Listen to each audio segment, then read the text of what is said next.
আসসালামু আলাইকুম, সবাই কেমন আছেন? আশা করছি সবাই খুব ভালো আছেন। তো বাংলাদেশে আমার প্রথম ভিডিও। আমরা এখন কোথায় যাবে থিনা? লাকি আপুর বাসায় একটু দেখতে যাচ্ছি, নতুন বাসায়। আর আমি আসার পর থেকে বেরোতে পারি নাই, তো আজকে আপুর বাসায় যাব, আপনাদের সাথে শেয়ার করব। আর সাথে আমার বান্ধবী আছে জেসমিন জুই। চলুন তাহলে আমরা যাই। আমরা সবাই মিলে তো অনেক ঘোরাঘুরি করছিলাম, মানে সবাই বলতে আমি, আমার ভাগ্নি, আমার ফ্রেন্ড আর খুকিয়াপুরে একটু বাসায় ছিল, যেহেতু রুফি রাদিয়া সন্ধ্যা হয়ে গেছিলো বেরোতে বেরোতে আমাদের, তাই রুফি আর রাদিয়াকে নিয়ে বের হয় নাই। আর এখন তো ঘুমের টাইম চেঞ্জ হওয়াতে ওরা সারা দিন ঘুমায় আর সারা রাত সজাগ থাকে, তো তার জন্য আর কি আপুর আর আসা হয় নাই। আপুর বাসাটা তো আমার কাছে খুবই ভালো লেগেছে, আর মানে একটা ফ্যামিলির জন্য একদমই ঠিক আছে। অনেক খোলামেলা বাসা, অনেক বিশাল এরিয়া নিয়েই বাসাটা, ভালোই। আর আমাদের বাসা থেকেও একটু কাছে, তো তার জন্য আমার কাছে ভালো লেগেছে। আর আমি ভাবলাম, আমি কিছুটা সময় ছিলাম ওখানে, সন্ধ্যায় গিয়েছিলাম, তো ওইখানে প্রায় 2-3 ঘন্টা আমরা তিনজন মিলে অনেক আড্ডা, অনেক গল্প করেছি। আর আমাদের এই বাসার অবস্থা তো একটু খারাপই, কারণ আমাদের যে পুরাতন বাসা এটাতেই আমরা সবাই আছি। আর নতুন বাসায় থাকাটা একটু মানে ভাল লাগে না কারোই, যে কে যাবে, সবাই খালি সবাইকে ধাক্কাধাক্কি করে যে তুমি যাও, আর মানে কেউই যাইতে চায় না। তার জন্য আসলে মানে ওই নতুন বাসাটা খালিই থাকে, আর সবাই আমরা পুরান বাসায়, যেটা বিজনেস বাসা মেনলি, আমরা বিজনেস বাসাটাই থাকি। আর বিজনেস বাসাটা অ্যাকচুয়ালি এখানে মানে আমি আর আপু যখন স্টুডেন্ট ছিলাম, আমরা এখানে পড়তাম, তখন আমরা এখানে মানে বাংলাদেশে আসার পর থেকে তো আমার সময়গুলো খুব ভালো কাটছে আলহামদুলিল্লাহ। আর যেহেতু ফ্যামিলির সাথে আছে, আমরা 5 ভাই বোন সবাই একসাথে হয়েছি অনেক বছর পর। আসলে আসা হয় বাংলাদেশে সবারই প্রত্যেক বছর আর 1-2 বছর পর পর, কিন্তু আসলে সবাই মিলে একসাথে আসা হয় না। আর এবারে একমাত্র একসাথে আসা হয়েছে। আনফর্চুনেটলি আমার ভাইয়া আসতে পারতেছে না, ইনশাল্লাহ ভাইয়াও খুব শীঘ্রই আসবে। আর ভাইয়া ইউকেতে আছে, আমরা অপেক্ষায় আছি ভাইয়ের সাথে দেখা করব। আর আব্বা আম্মার সাথে আছি, খুব ভালো লাগতেছে। আর আমি লাকি আপুর বাসাটা দেখতে আসছিলাম। আপুর বাসাটা তো মাশাআল্লাহ খুব সুন্দরভাবে গুছিয়েছে অল্প কিছুর মধ্যেই, কারণ যেহেতু বেবিটা থাকবে, তো যাতে ওরা খেলাধুলা করতে পারে তার জন্য খুব সুন্দরভাবেই রাখা হয়েছে, সব কিছু কম ফার্নিচার রাখা হয়েছে যেন ওরা ব্যথা না পায়। আর সব মিলে আমার কাছে বাসাটা খুবই সুন্দর লেগেছে। আমার কাছে তো এরকম মানে অর্গানাইজড অনেক ভালো লাগে। আর যেহেতু বাসাটা অনেক খোলামেলা আছে, তো তার জন্য আর একটু বেশি ভালো লেগেছে। আসলে আপুরা এখন আছে চট্টগ্রামে, আপুর শ্বশুর বাড়িতে। ওরা তো খুব মজা করতেছে, ইশফি আরফি অনেক মজা করতেছে, ভালোই সময় কাটাচ্ছে। আর ওদেরকে মিস করতেছি।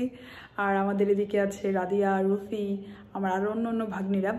আর আরফি ইশফি থাকলে আরও ভালো হতো, কিন্তু যাই হোক, ওরাও অনেক মজা করতেছে, আমরাও অনেক মজা করতেছি।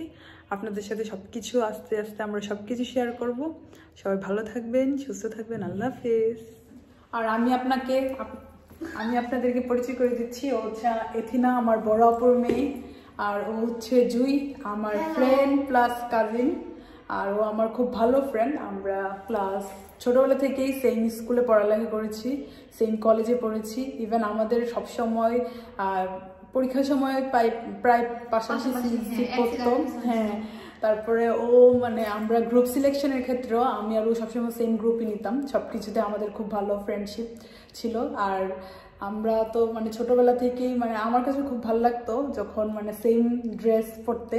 তো আমার মানে এটা খুব মানে ফ্রেন্ডের সাথে ম্যাচ করে ড্রেস, আমরা স্কুলে থাকতে সব ফ্রেন্ড এরকম করতাম, তাই না জি? মানে সেম হ্যাঁ ড্রেস পরতাম। আমাদের বিদায় অনুষ্ঠানের সময় আমরা সব ফ্রেন্ড, আমি আসাতে তো ওরা অনেক বেশি খুশি, স্পেশালি জুই, এথিনা, আমার আব্বা আম্মা তো আছেই। তো এথিনা, তোমার কেমন লাগতেছে?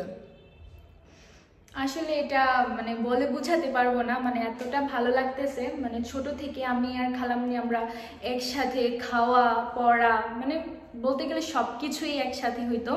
তো খালামনি যখন লন্ডন চলে যায় তখন আমার খুব বেশি খারাপ লাগতো, মানে আমি এভরি টাইম খালামনিকে অনেক বেশি মিস করতাম আর অনেক বেশি, তো কি বলবো মানে আমি বুঝাইতে পারবো না। ওর সাথে আমার বন্ডিং অনেক বেশি ভালো, এটা সত্যি কথা। আমাদের এজের গ্যাপ একটু বেশি হলেও বাট আমার আর ওর মানে সবসময় একসাথে চলাফেরা করতাম, সব কিছুতে আমাদের সেম থাকতো, যার কারণে মানে আমাদের সব কিছুই মানে একদম মানে বন্ডিংটা খুব ভালো ছিল। আমার মানে আমি হচ্ছে আমার 2 ভাই আর আমি হচ্ছি এক বোন, আমার কোনো বোন নাই। কিন্তু আমার খালামনির সাথে আমি যেইভাবে চলতাম, কেউ ভাবতো না যে আমরা হচ্ছে খালা ভাগ্নি। সবাই আমাদের ভাবতো যে আমরা বুঝি দুজনই বোন। মানে অনেকেই সারপ্রাইজড হইতো যখন শুনতো যে আমরা খালা ভাগ্নি, কারণ আমরা ছোট থেকে চলছি এভাবে। ইভেন এখনো আমরা মানে এমন ভাবে চলি যে কেউ বুঝতেই পারে না যে আমরা খালা ভাগ্নি। আর খালামনির সাথে তো আমি খুব বেশি মানে আমি আর ভাবতেছি যে দিনগুলো নাই যাক, মানে সময় একদম থেমেই যাক। আমরা মানে এত মজা করতেছি আর এত সুন্দর একটা সময় পার করতেছি বলে বুঝাইতে পারবো না। আবার তো সময় অচলা, মানে সময় আয়সা পড়তেছে চলে যাওয়ার। সময় খুব দ্রুত চলে যায় ভালো সময়গুলো, আর ওরা অনেক খুশি আর আমি আসলে এতদিন তো সময় যাইতেছিল না যে কবে আসবে কবে আসবে, কবে 15 তারিখ আসবে প্ল্যান করতেছিলাম যে কবে আসবে কবে আসবে পয়সা কবে আসবে। এখন আসছে, এখন মানে সারাদিন তো চলে যাচ্ছে, কখন জানি আবার চলে যায়। সেটাই। কিন্তু আমরা মানে যতদিনই আসি আমরা অনেক ভালো সময় কাটাবো ইনশাল্লাহ, আর সবকিছু আপনাদের সাথে শেয়ার করবো অবশ্যই, তাই না টিনা? হ্যাঁ, আমরা অনেক ঘোরাঘুরি করবো, আমাদের জন্য দোয়া করবেন যেন আমরা সব সময় সবাই যেন এভাবে একসাথে থাকতে পারি, এভাবে আমরা আমাদের সময়গুলো সুন্দরভাবে কাটাতে পারি। আর আমরা আপনাদের জন্য খুব দোয়া করি যেন আপনারা সবাই ভালো থাকেন, সুস্থ থাকেন। আল্লাহ হাফেজ। বার্গার খেতে যাচ্ছি, এথিনার সবচেয়ে পছন্দের আর জুয়েলের পছন্দের, ওরা আমাকে নিয়ে যাচ্ছে। এখানে নাকি একটা রেস্টুরেন্ট আছে, অনেক ভালো বার্গার পাওয়া যায়, যেহেতু আমাদের বাসার কাছেই। তো আমরা যাচ্ছি এখন, চলো।